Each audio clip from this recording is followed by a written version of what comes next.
చిన్న ఇంజెక్షన్ ద్వారా మోకాలు మరియు నడుము నొప్పులకు దీర్ఘకాలిక పరిష్కారం. డాక్టర్ ప్రకాష్ గుడిపూడి. సంప్రదించండి. Allied pain and pain management centre, Hyderabad. బడుగు బలహీన వర్గాల ఆశాజ్యోతి గద్దరన్న ఈరోజు 75వ జయంతి ఉత్సవాల్లో భాగంగా తెల్లాపూర్ మున్సిపాలిటీ పరిధిలోని ఈ యొక్క గద్దరన్న యొక్క సంబంధించిన జయంతి ఉత్సవాలను ఈరోజు అంగరంగ వైభవంగా తెల్లాపూర్ మున్సిపాలిటీ పరిధిలో ఈ యొక్క నిర్వాహకులు కూడా నిర్వహించడం, నిర్వాహకులు కొలుగూరు భరత్ ఆధ్వర్యంలో ఈ యొక్క కార్యక్రమాన్ని నిర్వహించడం జరుగుతుంది.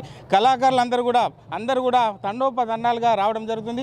అందులో మనం చూస్తున్నట్లయితే మహిళలు ఎక్కువగా కూడా ఇప్పుడిప్పుడే సభా ప్రాంగణానికి చేరుకుంటున్నారు.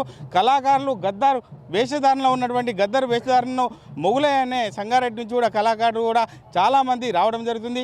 అందులో కళాకారులకు సంబంధించి అన్ని ఏర్పాట్లను కూడా చాలా చక్కగా కూడా ఏర్పాటు చేయడం జరిగింది. గద్దరన్న యాదిలో అంటే గతంలో గద్దరన్న ఉద్యమానికి ఊపిరిపోసినటువంటి గద్దరన్నకు అందరూ నివాళులు అర్పించాలనే ఉద్దేశంతో ఈరోజు తెల్లాపూర్ మున్సిపల్ పరిధిలో ఉన్నటువంటి గద్దర్ విగ్రహ ఆవిష్కరణకు అందరూ కూడా తండోపతండాలుగా రావడం జరిగింది. అందులో నిర్వాహకులు కొలుగూరు భరత్ గారు మనతో ఉన్నారు. వారిని అడిగి తెలుసుకుందాం. సార్ చెప్పండి, ఎట్లా ఉంది నిర్వహణకు సంబంధించి, ఎంతమంది మొబిలైజ్ చేస్తున్నారు, ఎన్ని ఫీట్ల విగ్రహం ఇది? ఇది 15 ఫీట్ల ఎత్తైన విగ్రహము. కాసేపట్లో మన బట్టి విక్రమార్క గారు డిప్యూటీ సీఎం గారు వస్తున్నారు. ఆవిష్కరించినాక మీరు ఒకసారి ఫోటో కూడా తీసుకోవచ్చు. చాలా అందమైనటువంటి విగ్రహము. సేమ్ గద్దరన్నను నిజంగా బతికుండి చూస్తే ఎట్లా ఉంటామో అట్లాంటి రంగులతోని, అటువంటి శరీర ఆకారంతో దగ్గరుండి దాదాపు 2 ఏళ్ళు కష్టపడి తయారు చేసినటువంటి విగ్రహం ఇది. తర్వాత ఇక్కడ జనం మొబిలైజేషన్ అనేది మేము ఇది రాష్ట్ర స్థాయిలో మీడియా, సోషల్ మీడియా ద్వారా రాష్ట్ర స్థాయిలో వెళ్ళింది కాబట్టి దాదాపు ఎక్స్పెక్ట్ చేయలేనంత జనం వస్తారని మా అంచనాలు ఉన్నాయి. ఓకే, అంటే ఇక్కడ ఎంత ఎక్స్పెక్ట్ చేస్తున్నాడు? విగ్రహం ఎన్ని ఫీట్ల విగ్రహాన్ని ఏర్పాటు చేశారో, ఎట్లా ఉండబోతుంది భవిష్యత్తులో?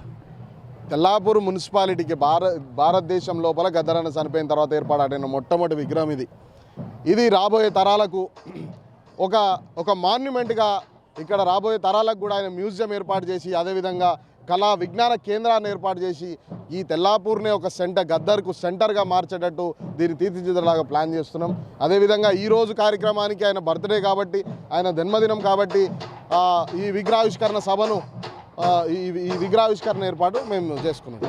ఉద్యమ స్ఫూర్తితో పాటు గతంలో ఎన్నో పాటలు పాడుతూ అందరినీ ఒక చైతన్యపరుస్తూ ముందుకెళ్ళినటువంటి గద్దరు ఎంతో స్ఫూర్తిగా ఉండబోతున్నాడు. బడుగు బలహీన వర్గాల ప్రజలందరూ కూడా ఎంతో స్ఫూర్తిగా ఉండబోతున్నారు. అంటే ఎట్లా అనిపిస్తుంది, మీకు ఎట్లా అనిపిస్తుంది మీ ఆధ్వర్యంలో జరగడం వల్ల? గద్దరన్న అసలు ఆయనను ఈ రాబోయే 30 సంవత్సరాల తర్వాత గద్దర్ అంటే వాడు ఒకడు బతికిండు అంటే, నాకు కొన్ని సందర్భాలలో కొందరు వాడతారు గాంధీ అసంటోడు బతుకున్నాడు అంటే నమ్ముతామో లేదో అని.